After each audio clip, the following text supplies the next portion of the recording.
Bem-vindo ao episódio 21 da série Processos Coletivos. Sentença coletiva. Promotores públicos descobriram que podiam pleitear pagamentos reflexos do percentual correspondente a 11,98% sobre a gratificação eleitoral, retroativamente a março de 1994, calculada sobre os vencimentos dos juízes federais, reduzida por força de sua conversão em URVs. Para isso, a Associação do Ministério Público Catarinense, ACMP, propôs ação coletiva contra a União. O pedido foi rejeitado em primeira instância. Entretanto, a sentença foi reformada pelo Tribunal Regional Federal da 4ª Região, que deu provimento ao recurso interposto pela associação. Na execução do acórdão, Fabrício Nunes e outros tiveram a sua inicial indeferida pelo juiz, que afirmou: os efeitos do acórdão alcançam apenas os associados que tenham, na data da propositura da ação de conhecimento, autorizado expressamente a associação o ajuizamento da demanda, não abarcando todos os filiados indistintamente. O Tribunal Federal Regional da 4ª Região acolheu o recurso de Fabrício e seus companheiros, afirmando que eles tinham legitimidade para propor, individualmente, a execução do direito assegurado na ação proposta pela associação.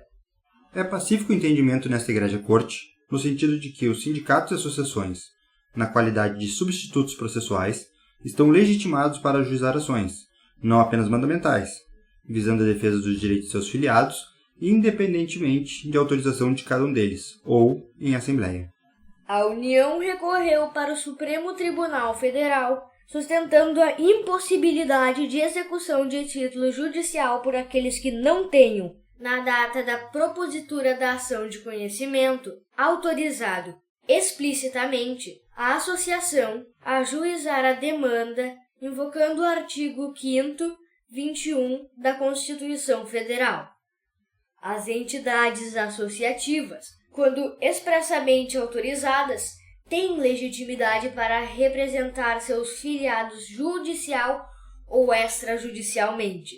Em seu voto, disse o ministro Ricardo Lewandowski: a questão que se discute neste recurso extraordinário diz respeito, basicamente, ao alcance da expressão quando expressamente autorizados, constante do inciso 21 do artigo 5º da Carta Política e as suas consequências processuais. A recorrente, a União, sustenta que os efeitos do acórdão executado somente alcançam aqueles que tinham, na data de propositura da ação de conhecimento, autorizado, de forma expressa, a associação a ajuizar a demanda nos estritos termos do artigo 5º, 21 da Constituição Federal. Ocorre que a Constituição não especifica como se dá a autorização prevista no mencionado preceito. Daí a controvérsia. A locução, quando expressamente autorizados, a meu ver, significa simplesmente quando existir manifesta anuência. A Constituição, como se vê, em nenhum momento exigiu que se colha uma autorização individual dos filiados para cada ação a ser ajuizada pelas associações, pois isso esvaziaria a importante atribuição que o constituinte originário cometeu a tais entidades, isto é, a de defender o interesse de seus membros. Tal munus, conferido às associações, de resto, insere-se nos quadros da democracia participativa, adotada pela Carta de 1988, de forma complementar à democracia representativa tradicionalmente praticada no país. O acórdão recorrido, ao analisar os efeitos do título judicial executado, concluiu que o pedido formulado pela Associação Catarinense do Ministério Público não se limita aos filiados que, expressamente, autorizaram o ajuizamento da demanda, mas abrange todos os membros da associação.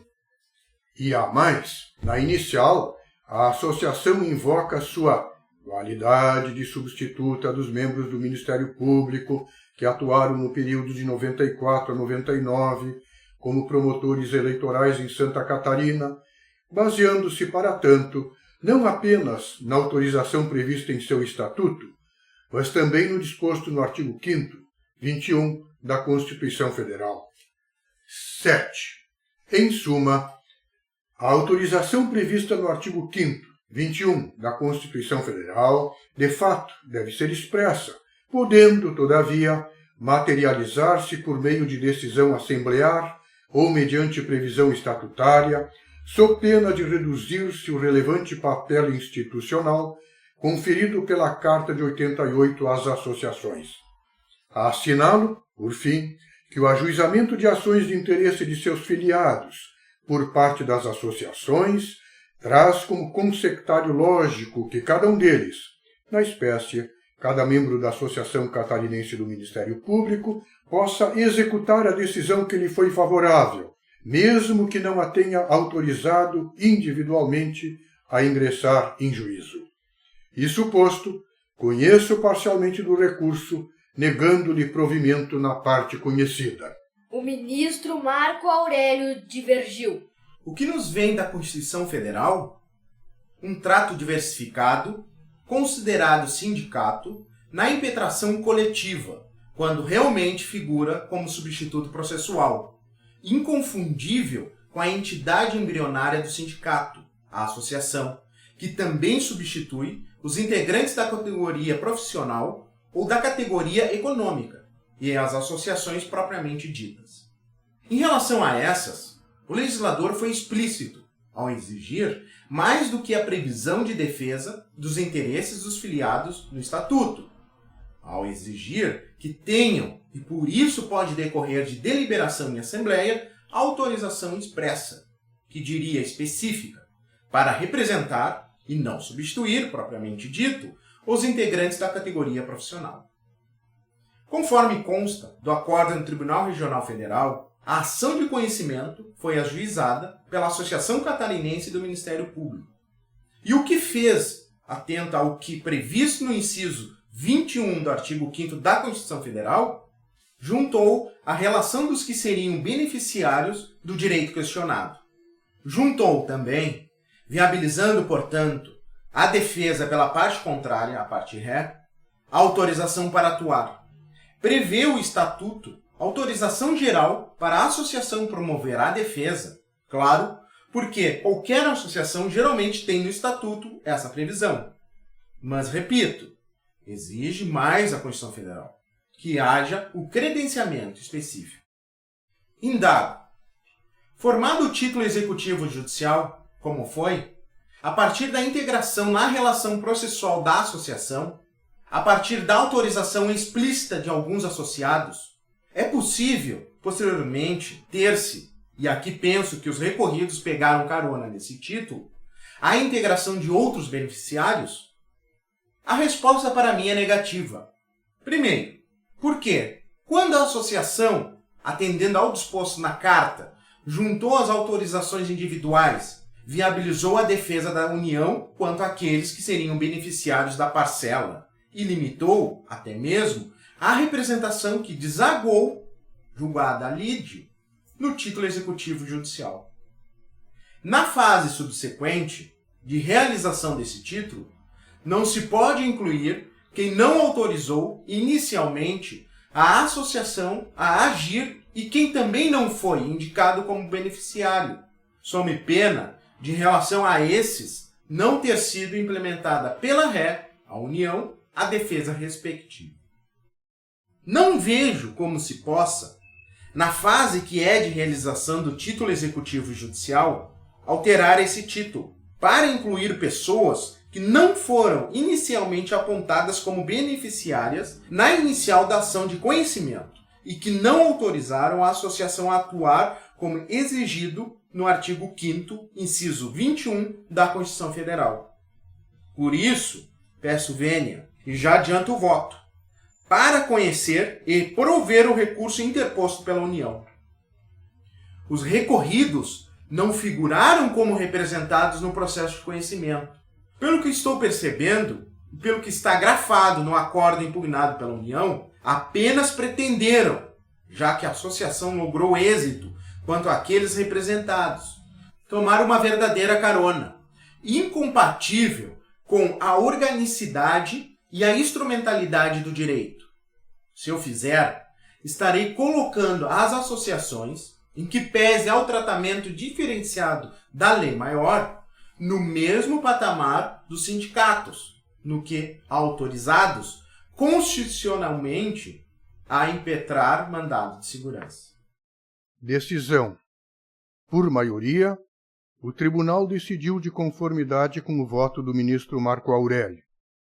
Decidiu, pois, que a sentença proferida em ação coletiva, proposta por associação, somente aproveita aos associados que manifestaram sua vontade de ser por ela representados. Supremo Tribunal Federal, Pleno, Recurso Extraordinário 573-232, Ministro Marco Aurélio, redator para o acórdão, julgado em 14 de maio de 2014. Comentário. A mim me parece que o Supremo Tribunal Federal deixou de considerar o disposto no artigo 103, inciso 3º, do Código do Consumidor. A legitimidade da autora foi admitida, embora sem a realização de Assembleia Geral. Outro problema era o dos efeitos da sentença proferida, que, por ser de procedência, haveria de fazer coisa julgada para todas as vítimas e seus sucessores, no caso, para todos os integrantes do Ministério Público de Santa Catarina que haviam exercido atividade eleitoral no período considerado. Agradecemos a atenção. Tchau. Até o próximo episódio, que irá tratar de uma ação para obrigar a administração a construir acessos para deficientes físicos. Te vejo logo.